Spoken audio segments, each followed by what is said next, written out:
In this chapter, we start with the basic premise that investors like returns and dislike risk, and this is called risk aversion. The intrinsic value of a company is the present value of its expected future free cash flows discounted at a weighted average cost of capital. And this chapter shows you how to measure the firm's risk and return expected by shareholders, which affects the weighted average cost of capital.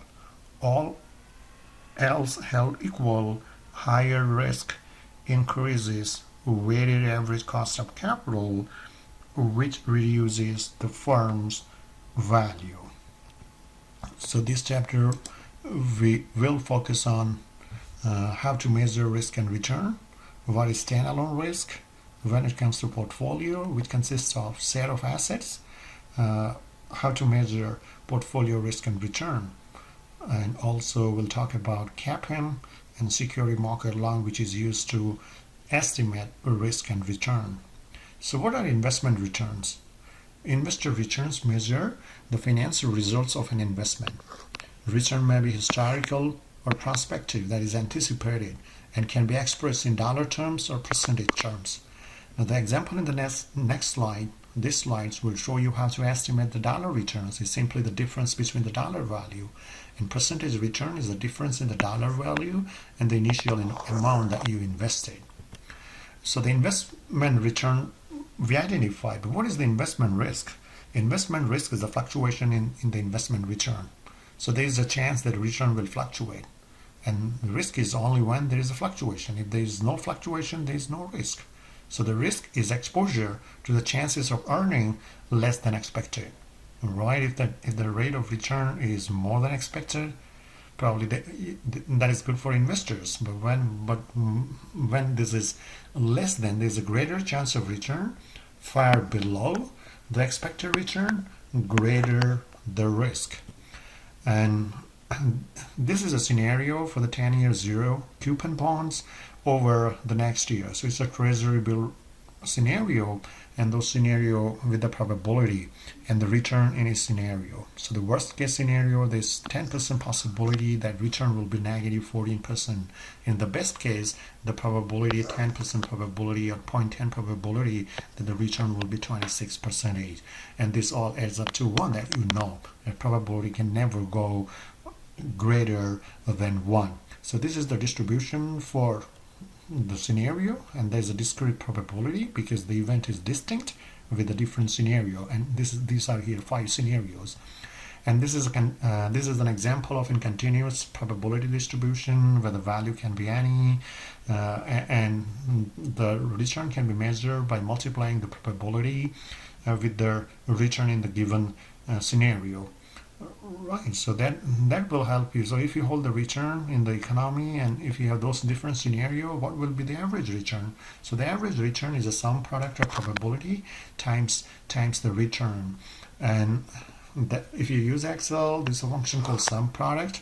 So they multiply each values in the first array, so it is a probability, and by its corresponding value in the second array, which is return. And then those multiplication will be added.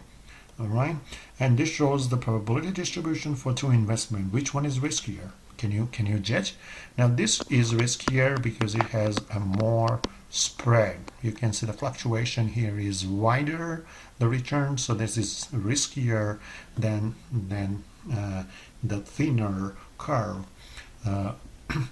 Okay, so those distribution and will help you judge which asset is riskier. But at the same time, you want to know how to measure their asset risk. And the standalone risk is the risk of each asset held by itself. And the standalone risk, which is the measure of standalone risk, is the standard deviation is a measure of a standalone risk. And the standard deviation, I'm sure you must have learned in your statistics course, the dispersion of possible outcomes. For a single asset, standalone risk is the total standard deviation. So this standard deviation or deviation is the deviation of each of the value of an asset return on a given day from its mean return, and this is how you get the standard deviation. So it means that more the fluctuation, riskier the asset. Lesser the fluctuation, less is the risk. So with a given discrete probability, the variance of the return is measured by this equation, and the square root of this variance is the standard deviation. And in our example, the mean return is 0.06. So this mean return is subtracted from its scenario return, and then it is square. So it's a square of the deviation times probability gives a standard deviation of 10.95. Okay, and you can use this sum product function given in Excel to find the variance of the return. Okay, so if the returns are normally distributed, this is a general rule, right? And this is the most popular way of finding what is the range of the return if the returns are normally distributed.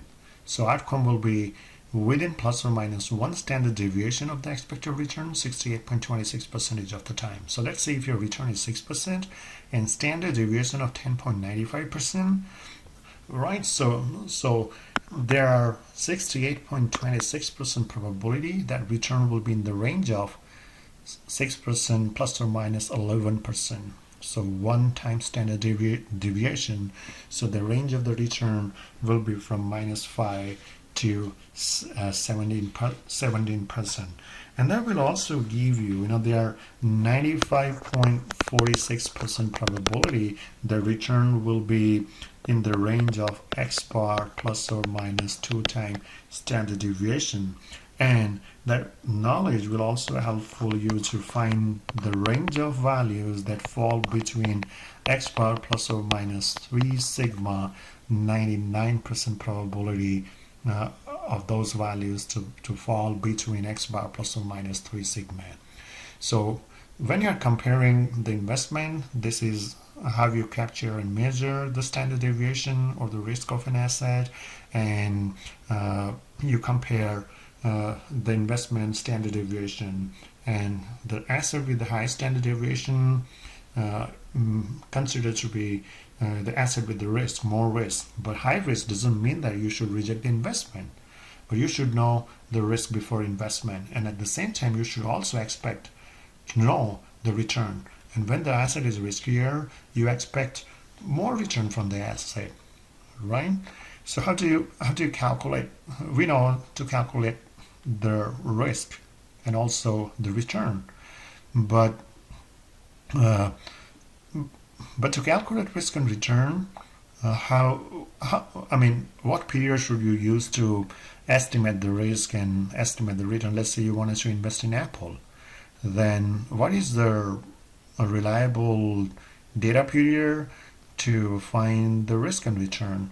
Usually in practice, most of the analysts use 48 to 60 months of monthly data and 52 weeks of weekly data, or shorter period using daily data to estimate an investment risk, right? And this is the simple formula. For a sample of historical returns, and T is your time period. So it is an average. Average return is the sum of all the days return divided by time. So let's say if you have 5 days return of 10, 15, 12, let's say 3 days return. So the average will be 10 plus 15 plus 12 divided by 3. This is what it means to say. And this is how you get the standard deviation. All right, the calculation is tedious, but it's very easy in Excel, and you can use this equation, average function, to find the average return, and standard deviation function to find the standard deviation of the return. So here you can see the average return and standalone risk, which is standard deviation. This asset is considered to be, if you just focus on standard deviation, the risk is higher here, the risk is lower here, the return is higher here, and the return is lower here. So analysts often use past risk as a predictor of future risk, but the past returns are not a good prediction of future returns, right? Because if the history doesn't repeat itself. How risky the stock? Assumptions here is returns are normally distributed, and expected return is 6.4% and standard deviation is 25.2. And then you find the fluctuations, right? Like the rule, 68.26% of the time returns fall between those values, and then you can find if the return, if the fluctuations is bigger or smaller, then you judge the range is wider or narrower, will help you find if the return is if the stock is risky or not. The previous slides that we used to calculate the individual asset risk and return, or when we have portfolio, so portfolio is more than one asset, right? More than one stocks. Let's we have n stocks portfolio, so the portfolio return is estimated using this equation, and this is the weight, or proportion that you decide to invest in each asset. So here is an example. Let's say you are investing 25% of, or you form a portfolio by selling 25% of blended stock and investing it in the higher risk gourmet stock. So that is a 75% of blended you are selling. So 25% you are investing in core. So 75 is blended and 25% is the grower, and multiplying the average return of these two stocks to find the portfolio return. So here portfolio with different percentage of the weight of that you decide 25% of blended and 75% of this could be give you the portfolio of blended and gourmet return. So the portfolio average return is the weighted average return of average stocks, and portfolio standard deviation is less than. You see here the portfolio average return is the weighted average returns of this 25, 75. So 25% at 6.4, 75% of time 9.2. So 0.75 multiplied by 9.2, and the standard deviation of portfolio is less than either of the stocks. So what explains this is because of the portfolio, right? Because you construct portfolio, but what is so special about portfolio that standard deviation has gone down? For that, you need to understand the behavior of each asset, because now portfolio reflect the behavior of each asset, and those assets are linked and they move together or they move in a positive direction. That is useful in knowing if the portfolio risk will lower down or not. So if the returns don't move in perfect lockstep, sometimes one is up and other is down, right? One is up, other is down, so the returns are moving in a positive direction. So it's because correlation between those stock returns or among the returns that explain this phenomenon. So it is important to estimate correlation, to know the correlation coefficient, and this is how the correlation coefficient is estimated. So you can see is the covariance between asset X and Y divided by standard deviation of asset X and standard deviation of the asset Y. All right. So the correlation in Excel with this function, you can calculate the correlation coefficient between these two assets, brandy and gourmet, is 0.11. So that correlation is little weak, and that's why you are getting a portfolio advantage, because construction of the main concept of creating portfolio is that it leads to minimization of risk. And minimization of risk is possible if there is a weak correlation coefficient among the stocks. And you can see here it is not so strong. The value of correlation coefficient ranging from -1 to +1. If the correlation coefficient is -1, you can combine the stocks to form a riskless portfolio. So it's possible to construct a portfolio without any risk. You can drive the portfolio risk to zero when the stock is negatively correlated. So when the correlation coefficient between the asset is +1, the risk is not reduced. So the correlation coefficient ranges from -1 to +1. All right, -1 to +1. Okay, so risk is reduced here, but not eliminated. So if the correlation coefficient is exactly -1, the risk can be reduced or can be eliminated. But usually you hardly find the kind of stocks whose correlation coefficient is -1. So what would happen to the risk of an average one stock portfolio is more stocks whose randomly selected stocks were added. So the variance of portfolio falls, right? And market so the variance of the portfolio falls, and sigma p would decrease because added stocks would not be perfectly correlated. All right. But the standalone risk is composed of market risk and diversifiable risk. You can see here the increasing portfolio reduces risk, but the advantage of reduction of risk is very less, right? When you cross your portfolio has more than 40 assets, there is a reduction of risk, but reduction of risk is not much.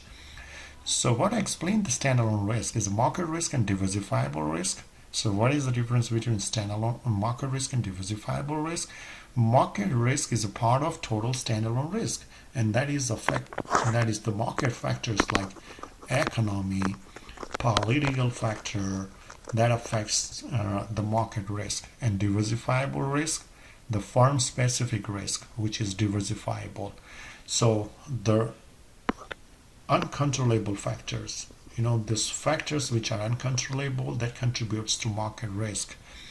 And as and the diversifiable risk, which is firm specific risk, is eliminated by diversification, right? Let's say you are constructing a portfolio with Apple and Microsoft, and something goes wrong with the Microsoft. Let's say Microsoft CEO or may resign, or our company is because if there's something wrong with the company inside the company. So that is the firm specific risk, and this risk is the part of security standalone risk, and that can be eliminated. So that risk can be eliminated, can be diversified away. You can eliminate the diversifiable risk. Okay, so what is the conclusion from this is that as the more stocks are added, the risk can be reduced, right? Portfolio risk can be reduced. But if after 40 stocks, the portfolio there is no significant reduction in the risk. And can the investor holding one stock earn a return commensurate with his risk? No. Rational investors will minimize the risk by holding portfolio, and investors, since standalone risk is made up of systematic risk and the diversifiable risk, so the specific risk can be diversified away. So the firm specific risk can be eliminated, but not the market risk. So investors bear only market risk. So price and returns reflect the amount of market risk, and that is. So what is important for investors is to understand the risk and return relationship. So not the total risk, but the market risk and return relationship, and that can be explained by CAPM, Capital Asset Pricing Model, and that model explains that the risk contributed by the stock in the total standard deviation of a well-diversified portfolio is with this equation. It is not an intimidating equation, but you have to remember that this is the weight of an asset, standard deviation of market, correlation coefficient between market and the asset, standard deviation of the asset divided by standard deviation of the market. So that shows the contribution of the risk, the contribution of the stock to the standard deviation of well-diversified portfolio. But what is important is the market risk, and market risk is captured by beta, and beta is represented by this equation. And the beta of the stock is defined by this. And if you wanted to know the contribution of stock I to the standard deviation of a well-diversified portfolio, is the beta of the stock times market standard deviation and the weight of the stock. So given the standard deviation of the market and the percentage of the portfolio invested in stock, beta measures the impact of stock I on the standard deviation of a well-diversified portfolio. So stock I contributes to more risk, has a higher beta if the correlation so the correlation coefficient is higher, beta is higher. So if this is higher, if the standalone risk is larger, the beta also becomes larger. All right. So the investor is require return for time. So it is the reward for time. Waiting is a reward for waiting, right? Reward for investment. So investors require return for risk, which is an extra return above the risk-free rate. The investor is required to induce them to invest in stock I, and that is what the risk premium, right? Reward for waiting, that you are waiting to invest, the fund tied up in investment. So you expect the reward for tying their funds up in the investment, and that is the return for risk. So that is the risk premium. The return from an asset must be greater than the risk-free. Then only you invest in the asset, and this is a risk premium. And the risk premium is defined as market risk premium. That is an asset risk premium. Market risk premium is the extra return above the risk-free rate. So extra return above the risk-free rate. And that investor is required to invest in the overall stock market. So the CAPM defines the risk premium for stock I is beta of that stock times the market risk premium. And security market line puts the pieces together, and that shows how the returns required for bearing a stock risk is related. So expected return and the risk relationship is explained by security market line. And the risk depends on the beta. So the part of sigma p due to stock I is this one, and the required returns on beta is given by this equation. And using Excel, you can definitely find the beta of the stock, and that beta being used to find the required return of the security, which is 7%, by plugging the risk-free rate, which is 4%.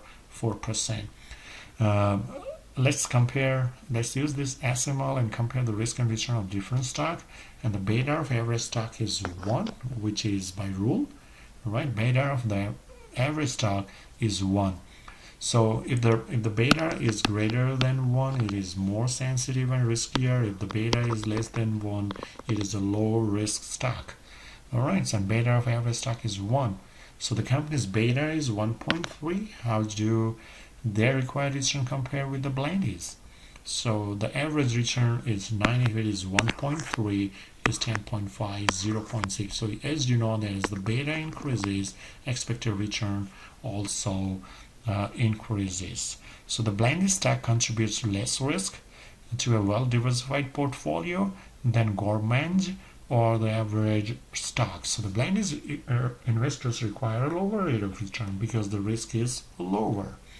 How do you find the weight to how do you get the beta of the portfolio? How to find the beta of a portfolio which is made up of different assets? So only thing you need to know is beta of each asset and the way you decide to invest. Let's say we have two asset portfolio, Blandy, and there is an investment of 1.4 million in this stock and 0.6 million in Gourmand. So the total investment you are making is 2 million, is scattered over two assets, so 1.4. So what is the proportion of the investment in Blandy is 70 and 30. So the beta of these stocks, the beta of Blandy is 0.6 and beta of Gourmand is 1.3. So you're multiplying, so it's a sum product of the weight times the beta, so the beta of portfolio is 0.81. So you see, by combining less risky asset with the high risk, you can taper down the risk of portfolio. Using SML, you can find their portfolio return by multiplying, by finding out the contribution of systematic risk so it is beta times the risk premium, right? And this is the risk-free rate, so it is 8.05. Or alternatively, you can find the portfolio risk by multiplying weight and the required return, so 8.05. So that is about the required return of the portfolio. All right, so what explains the portfolio return? We have seen, so in some is SML, that is how in explaining the portfolio return, it shows the risk and return relationship of a portfolio. Okay, so that's it from my side. Thank you.